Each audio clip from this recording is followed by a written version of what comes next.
John Cleese is back in the news again, and this time they're calling him a homophobe.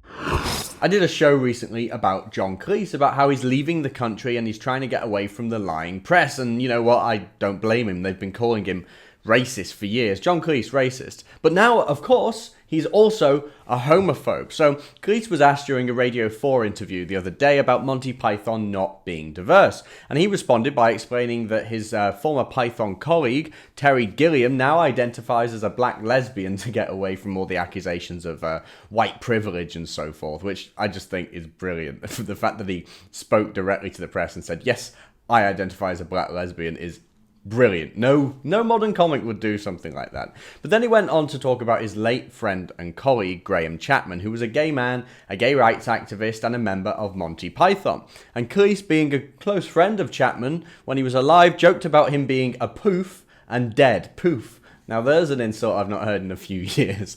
So he was saying Chapman being a poof and dead made the team reasonably diverse. Now, he's poking fun at his dead mate. It's just a stupid joke that you do with your mates, even when they're dead. And it's a joke that Chapman would have laughed at. Let's not forget, he was in Monty Python, for God's sake. But the faux outrage to this, the faux outrage to the fact that Cleese said the word poof on Radio 4 is so tedious. I mean, look at some of these tweets. This one, he really is quite embarrassingly ghastly. And what about this one here? Bad case of homophobia. Look at these, look at this.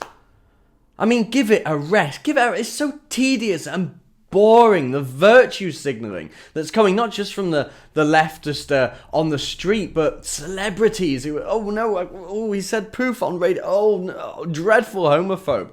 I mean, for God's sake, the man is a comedy genius. He's one of the greatest of the greats, a living comedy legend that I'm really proud of. I'm proud that Britain created such a comedy genius. The fact that we can say that he's one of our own, but instead we've just Britain steamed ahead and left geniuses like him behind. The left are now the pearl-clutching church ladies, and Cleese is essentially a punk at this point. Think about it that way. The left are clutching their pearls while John Cleese is on the radio saying, outdated insults from, 10, 20 years ago? And even that's offensive. Poof. Who says poof anymore?